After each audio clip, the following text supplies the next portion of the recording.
Hello guys, welcome back. Think equilibrium in electrostatics is just about setting the net force equal to zero? Not quite.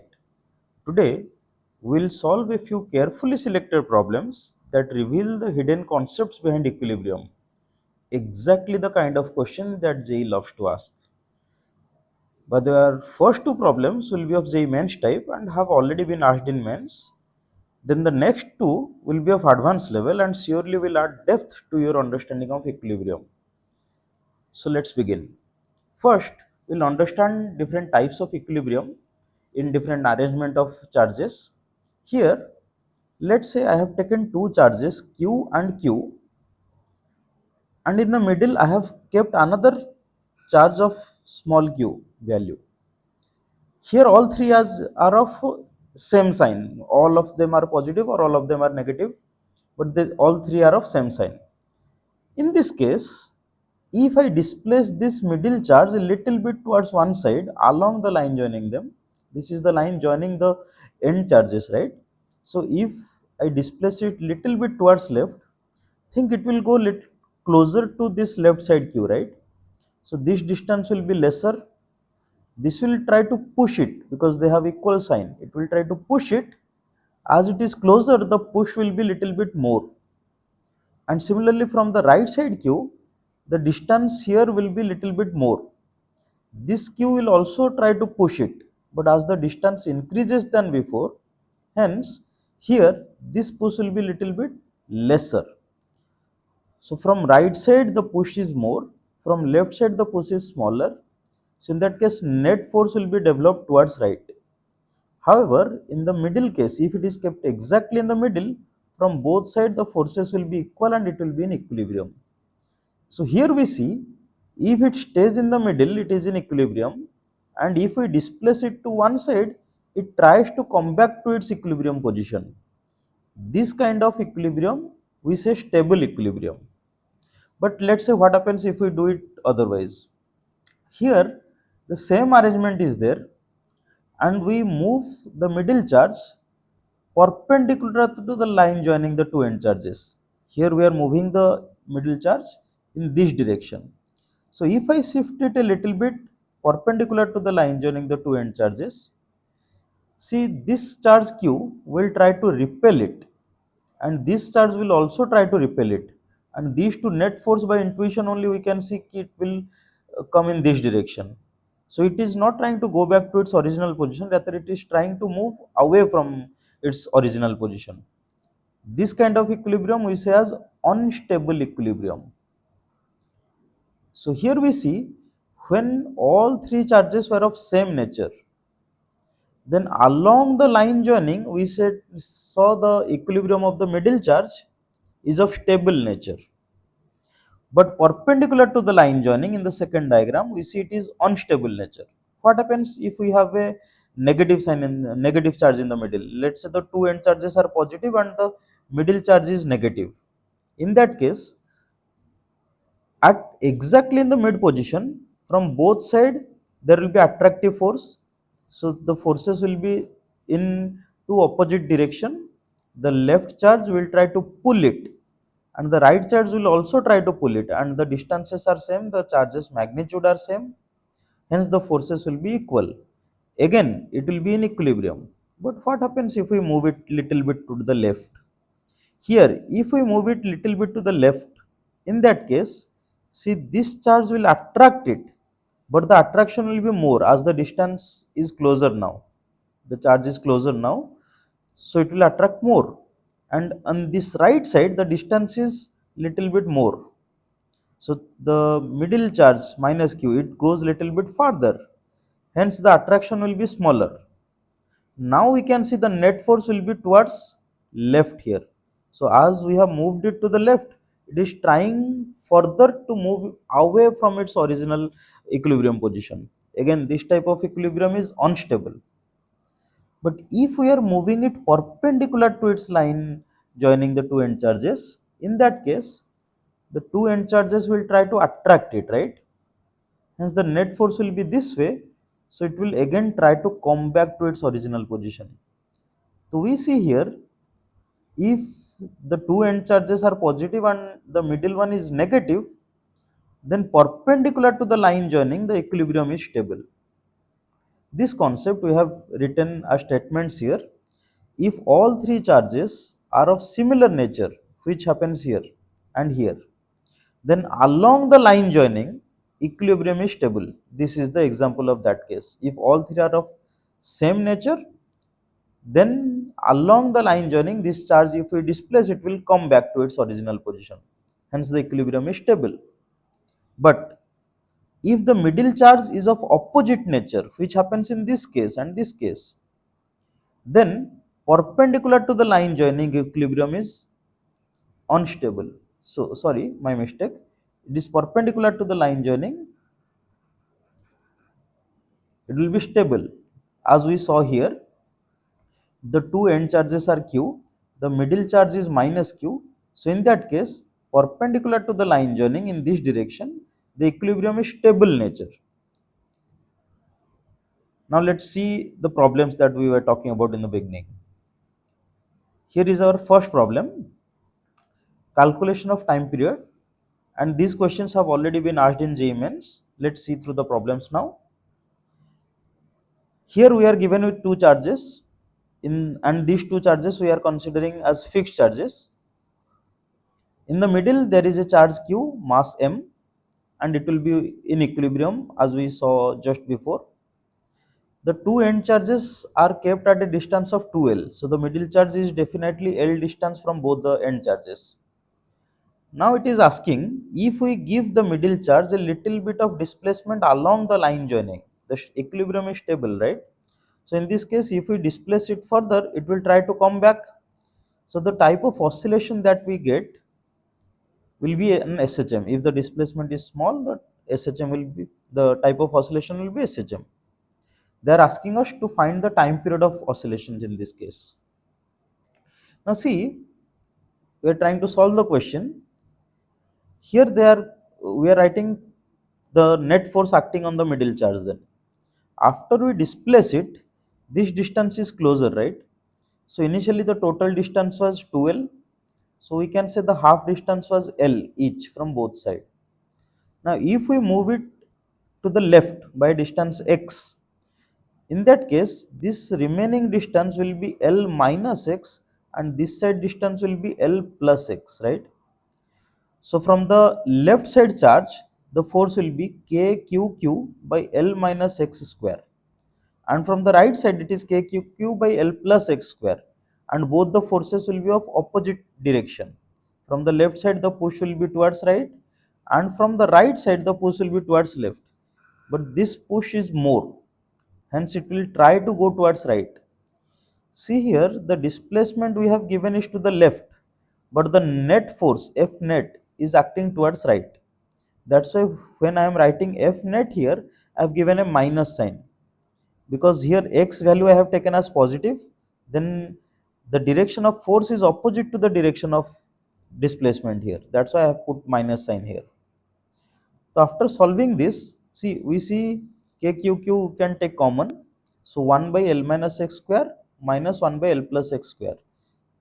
Here if we solve it, we get this is as a plus b square and this is as a minus b square. So their subtraction will result in 4ab format. So it will be 4L into x, and in the denominator we have L square minus x square whole square. Now we have given it as a small displacement, right? X is very small. So if x is very small than L, so this part can be approximated as L square whole square, which is L to the power 4. Now the numerator L and here L to the power 4 will cancel out, and our final remaining force equation will remain F equals to minus kqq by L cube into x. And this force I can write as m into a. In that case, the acceleration comes to be minus 4kqq by ml cube into x. This m goes and gets divided here. That results in this form. Now we know if acceleration equals to, in this format for SHM calculation, we have this format acceleration equals to minus of omega square into x. This means this gives us this result as omega square. So from that we can get time period t equals to 2 pi by omega, So omega will be square root of inverse of this value that we can put here and we get our result. This is the time period problem 1 that we have solved. Now let's go to the second problem. Here is the second problem. Here we have two fixed charges at the two ends. These two are fixed. In the middle we have kept a minus q and m. Again, this charge is in equilibrium as it is equidistant from both sides. The net force will be same but in opposite direction, hence it is in equilibrium. But what happens if we pull it perpendicular to the line joining the two end charges? In that case, if we give a small displacement for stable equilibrium condition, it will try to go back to its original position, right? So it will conduct SHM in this direction, because when it will come back by the time it reaches here, its velocity will not be zero anymore. It will have maximum value. So it cannot suddenly stop. It will further move and it will continue to do SHM in this way. And they are asking us to find the time period of oscillation in this case as well. To see how to approach the problem, in this case, if we displace the charge will feel attractive force towards the two end charges. Those two we have given shown here in arrow mark. Each of the force will be k q1 q2 by r square, where this distance I have taken as r, and we know the total distance is 2l. Hence each part will be l. This half will be l and this half will be l. So r value will be l square plus this displacement is x square. So l square plus x square root over. This will be our r value. So I have written k q by r square. This is the force that is acting here, and this force component in this direction will provide the restoring force, right? This is with the net force. So F net will be k q by r square into sine theta. But there are two such forces, so both of their sine theta will act towards the equilibrium position. That's why we have multiplied 2, because there are two forces and their net force will act in this way. Now this sine theta, see here, if I have taken this angle as theta, then this force will component will be coming as sine theta, right? But I can replace sine theta in terms of x and l. X and L. Here, if I take this angle as theta, then sine theta will be x by r. But r value we already know, it is l square plus x square root over. That's what we have replaced it. X by l square plus x square root over. We have replaced sine theta with this term. And here r square also we have replaced. So further calculation gives us net force, which we have written as m into a, equals to minus k q by l square plus x square whole to the power 3 by 2 into x. Now again, because of small displacement x, we can approximate this value to be l cube, l square plus x square to the power 3 by 2, but x square will be neglected. So l square to the power 3 by 2 will give us l cube. Now bringing m to this side, we get a equals to minus 2 k q by ml cube into x. Again, seeing the trend here, this term should be our omega square, and this gives us the result t equals to 2 pi root over of ml cube by 2 k q and q. Now here my suggestion would be not to remember this as a formula, because see here we have taken the distance between the two end charges as 2l, and that gives us this result. But in exam they might ask you that total distance will be l. In that case we have to solve this exact problem, but we have to take the half distance as l by 2, and our final expression will definitely vary in that case. So always focus on the process part. Let's not try to remember this as a result. Okay, now let's see little bit higher level problems now. This is the next question we are dealing with. It is from Pathfinder book, from Build Your Understanding part. It is question number 2. In this question, we are given with a diagram like this. Here there is a rod, and that rod is hinged at this point they have given. At a little bit higher point, which is at a height h, we have a charge q, and at the other end of the rod we have a charge small q, but it is of negative nature and this is a positive nature. That's why there will be an attractive force between them. But as long as they are like this attractive force will not result in any motion, because there is a massless rod attached to the two the hinge point and the negative charge. This is a massless rod. Hence, even if there is some attraction force, the rod here, it will absorb all the tension. It will not let the negative charge move. However, if we try to turn the rod a little bit, in that case, this attraction force can move our negative charge, right?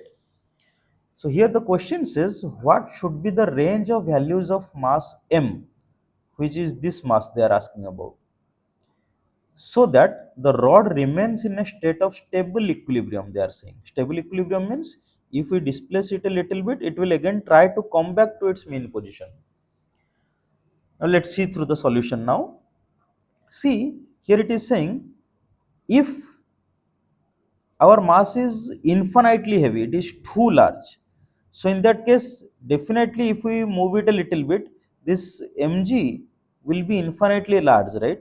So it will apply a torque about this point and it will bring it back. Definitely it will bring it back. So there is no maximum limit to our m here. As they are asking the range, we need to be concerned about the maximum and minimum value both. But now we see we do not need to concern about the maximum problem. If m is infinitely large, equilibrium is always stable here.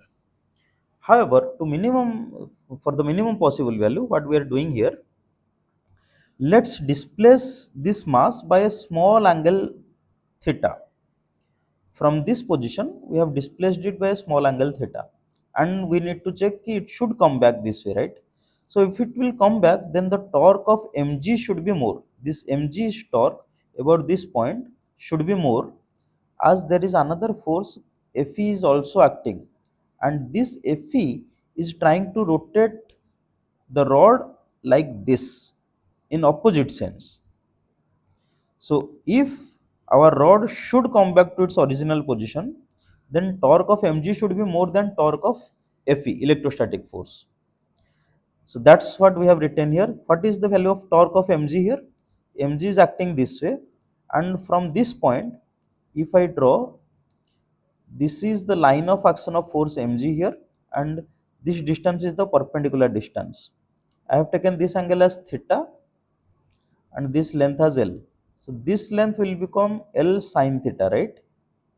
So torque of mg comes to be mg into L sine theta. This is the force and this is the perpendicular distance to the hinge line, right? Now what will be the torque of Fe, right? Now for Fe is acting this way. So the perpendicular distance from the hinge point will be this distance. See here, this distance we can write as, this is L. So as this is L, this angle is alpha, we can write as this distance as L sine alpha, right? So torque of mg will be mg into L sine theta. This is mg and this distance is L sine theta. And torque of Fe will be Fe into this distance, which is L sine alpha. Now torque of mg should be more, so you have given greater than sign here. From both sides, this term L will cancel out, right? So we have mg into sine theta is greater than Fe into sine alpha. However, we have given it a small displacement here. So theta and alpha are small values. So instead of sine theta, we can write only theta, and instead of sine alpha, we can write only alpha. But now let's see how theta and alpha relate. See, for this triangle here, I have taken this angle to be beta, right? So beta and alpha together should sum up to this angle theta, as theta is exterior angle for this triangle. So I have written theta equals to alpha plus beta. Now alpha, by rearranging, I can say theta minus beta. But for small angle approximation, I can say theta is nearly equal to tan theta is nearly equal to sin theta. So I can write this theta value will be equals to this distance, which I have assumed to be x, and this distance which I have assumed to be L. Here I am mentioning this distance I am assuming to be x. So I can say alpha value, which is theta minus beta, theta I can write as x by L. That's what I have written here. And about beta, I can write it as x by this distance. As the angle is small, see, this length is L and this length is h. Here I have displaced it by a very small angle. So this length is also L. Now we are talking about this angle right here, which is beta. So if we have given it a very small displacement, then I can say this distance is nearly equal to L, and this distance is H. This is X. So I can say beta is nearly equal to X by L plus H. I can say like that. So that's what I have put here. Beta equals to X by L plus H. Because again I am saying this angle I have assumed to be very small.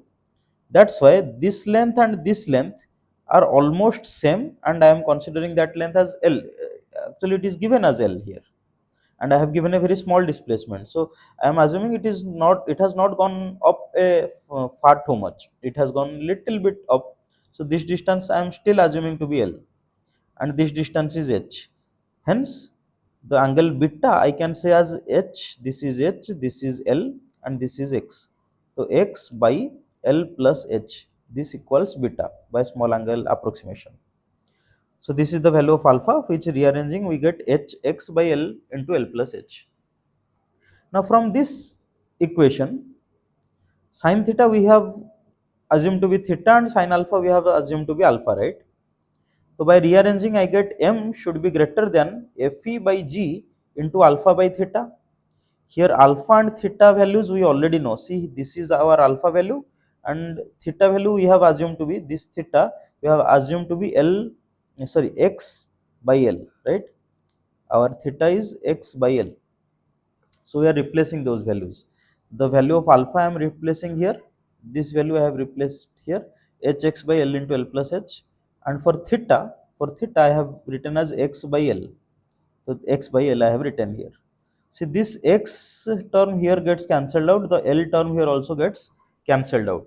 So we get our answer Fe into H by L plus H into G. Now let's open what is the value of Fe now. The force of interaction between them is K Q1 Q2 by R square, right? But R is equals to how much? Sorry, the charge is here, right? So this is the value of R, and R equals to how much? L plus H, right? So that R value K Q1 Q2 by R square. The R square I have written as L plus H whole square. Now by rearranging, we get the final answer, which is K Q Q. This L plus H square and this L plus H together give us L plus H cube. Numerator H stays as it is. So we get the M should be greater than this much value. Hence, this should be the minimum value of M. So this is our answer for this problem. Now coming to the next question. A charged particle A is fixed at the base of a uniform slope of inclination alpha. So this is a plane whose inclination is alpha with horizontal, and at this point we have fixed a charge. Now another charged particle B is placed on the slope at an angular position beta from the line of greatest slope through the position of the first particle. So this is the line of greatest slope, because if we draw different lines along this slope, this line will have the greatest slope, right? Now from this at an angle beta, this point B is situated. Now they are asking coefficient of friction between the particle B and the slope is mu, and mu is less than tan alpha. Hence there is a sliding tendency for B. Now for the particle at B to stay in equilibrium, what could be the maximum value of the angle beta? So they are asking maximum possible value of beta, so that this B charge can be in equilibrium. Now if both are of same sign, then there should be repulsion, right? Because if there is attraction between them, then it will anyway try to come down. So here they have not mentioned, but we are assuming they are of opposite nature. So here see, if we place B at different position along this line, if I bring it very closer, the electrostatic force between them will be a lot more. If we keep B at a lot farther, then the distance will increase and electrostatic force will decrease. So along the line joining AB, I can choose any suitable point where the net downward force and upward force should balance. What is actually happening here with B? If I keep B here, then B will feel one mg sine alpha in this direction, right? Because the slope is of alpha angle. So it will face a mg sine alpha this way. For example, if we have a slope like this, if we see it through side view and this angle is alpha, I keep a object here, it will feel a downward force which is mg sine alpha. And that same thing is shown in 3D here. If I keep it here, along the incline like this, it will feel a force mg sine alpha. But the QE force will be this way. So we have shown that in this diagram. See, the charge particle B is here, it is facing mg sin alpha this way and it is facing QE this way. Now see, this mg sin alpha, again I can divide it into two components. One component which is along this line of slope, AB line, and one is perpendicular to it. So if this is mg sin alpha, then this component will be mg sin alpha into cos beta. This angle is beta right here. So this angle will be beta again. So if this value is mg sin alpha, then this component, as this angle is beta, this will be mg sin alpha into cos beta. And this component right here will be mg sin alpha into sin beta. These are two components of mg sin alpha itself. See, mg sin alpha is component and these are the components of the component vector, right? And here, what will be the normal force that is acting on this B, charge particle B? The normal force will be perpendicular. Here, along the slope and perpendicular to the slope, if we see, then this perpendicular to the slope, the value of component of mg will be mg cos alpha. Hence, the normal will be also of value mg cos alpha. The normal is mg cos alpha here, but we have taken two components of mg sin alpha only. See, if normal is mg cos alpha, then friction value can be mu mg cos alpha. This is the maximum possible value of friction, right? Now we see, if I place this charge at different position along this line, at certain position, this electrostatic force and this mg sin alpha into cos beta component, they can cancel each other. So equilibrium I can achieve along this line. At any angle beta I can achieve. But if I keep increasing this angle beta, then gradually this component will keep on increasing, right? Because here there is sin beta term, with increase in beta, sin beta will increase. So this downward force will increase. So if I need the maximum possible beta, I need to take care of this force for equilibrium.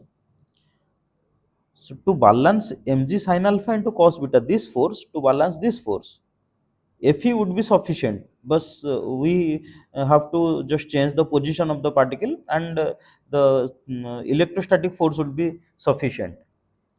But in this direction, this component of mg sin alpha into sin beta component, there is only friction to balance it, right?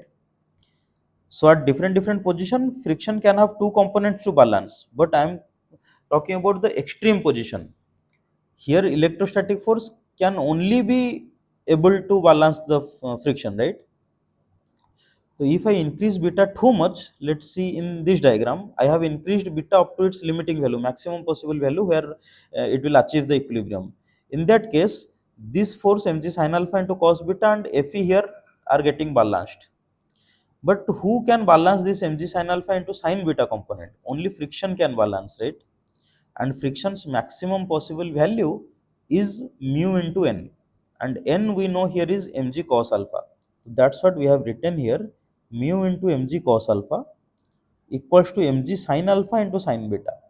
By equating them, mg term gets cancelled out, mu cot alpha equals to sin beta, or beta comes to be sin inverse mu cot alpha. So see, this is one type of question where the question is related to electrostatics, but technically it is not a question of electrostatics. It is just simple mechanics friction problem. So here we end the video. Have a nice day.